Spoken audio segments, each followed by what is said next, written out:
A lifeless body of a woman has been discovered at the lakeside in Yeji. The identity of the deceased has not yet been released, pending notification of her next of kin.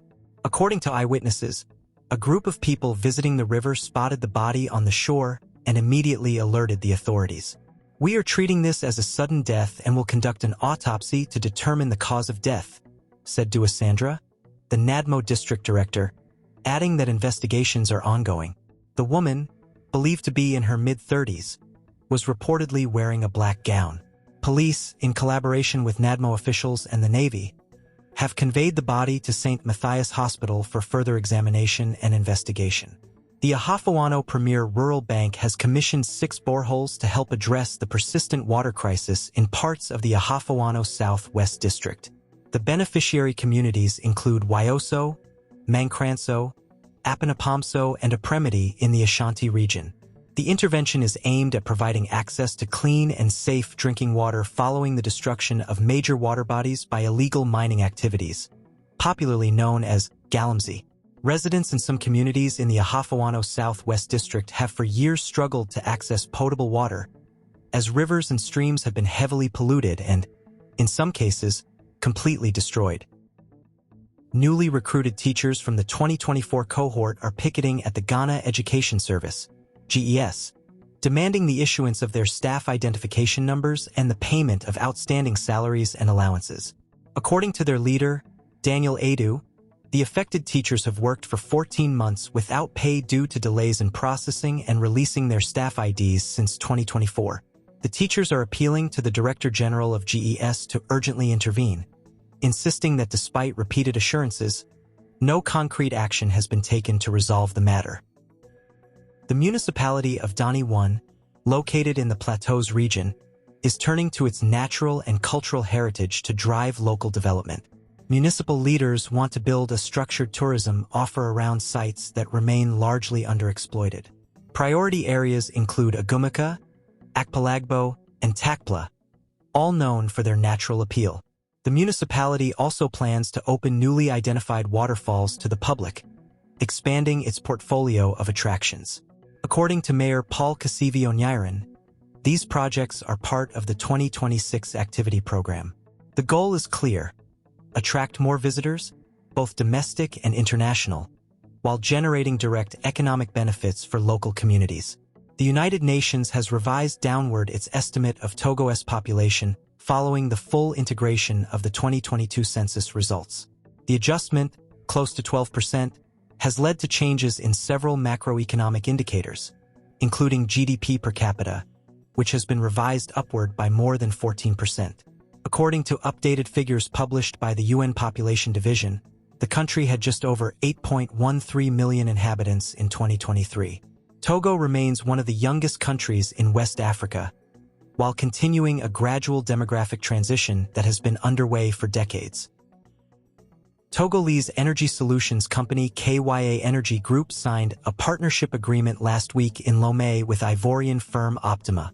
The deal paves the way for deploying tailored solutions in the Ivorian market, particularly in the data center segment, which is Optima's core business. The partnership provides for a joint exploration of opportunities in Côte d'Ivoire, the rollout of training initiatives, and the development of shared projects. It forms part of KYA Energy Group's broader regional expansion strategy. According to CEO Yao Azuma, the company has gradually incorporated an international dimension into its growth model.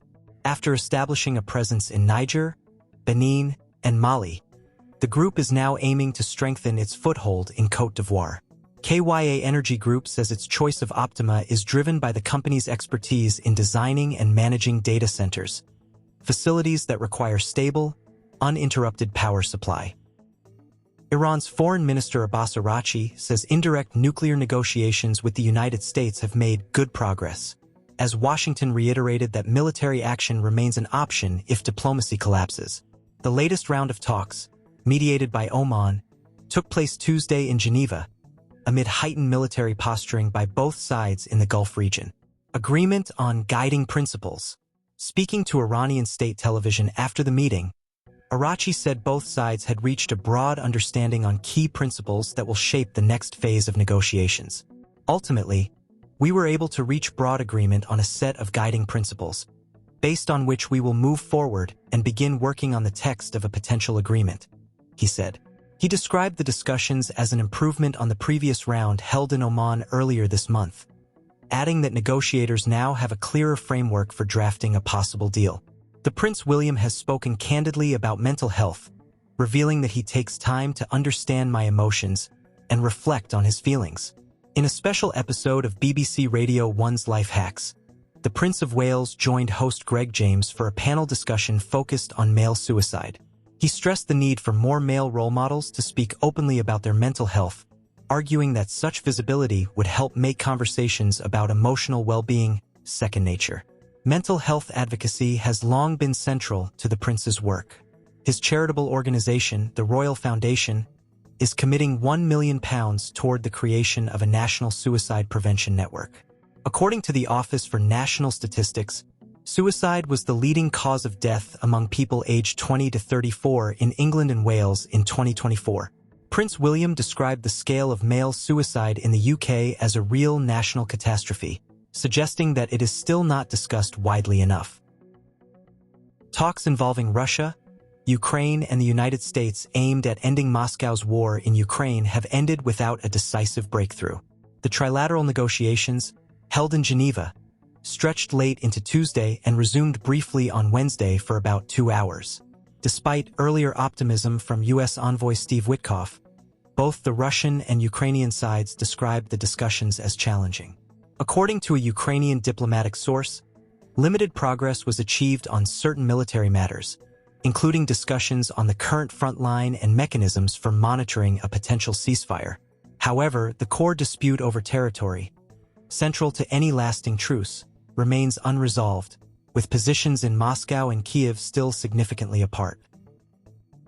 The Economic and Financial Crimes Commission is keeping former Kaduna State Governor Nasir El-Rufai in custody as detectives intensify investigations into alleged mismanagement of about 423 Nigerian nairas to 432 billion Nigerian nairas during his 8-year tenure.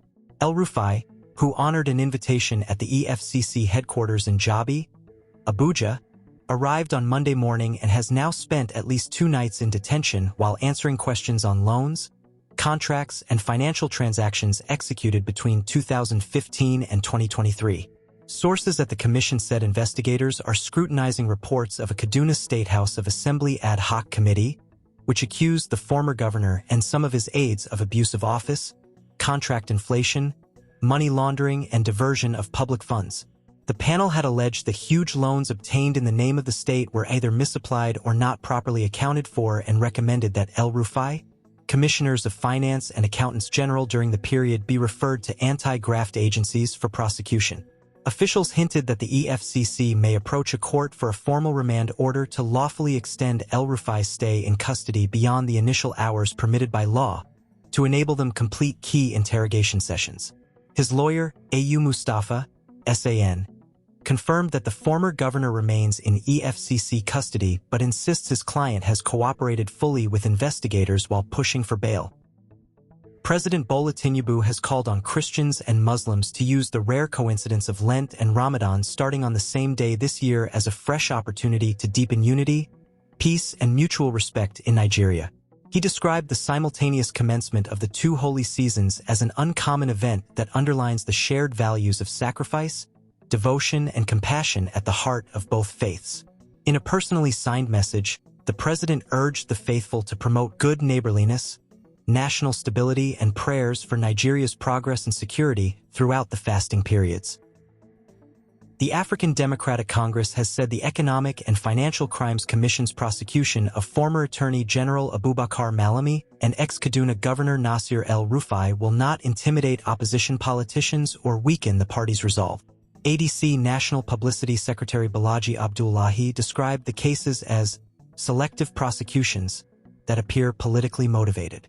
He argued that while the party supports the fight against corruption, recent EFCC actions give the impression that the agency is being used as a gladiator in the political arena rather than an impartial warrior against financial malpractice. Abdullahi warned that targeting prominent opposition figures risks undermining public confidence in anti-graft institutions. The ADC also condemned the alleged attempt to arrest El-Rufai at the Abuja airport and the tear gassing of his supporters during a protest at the EFCC headquarters.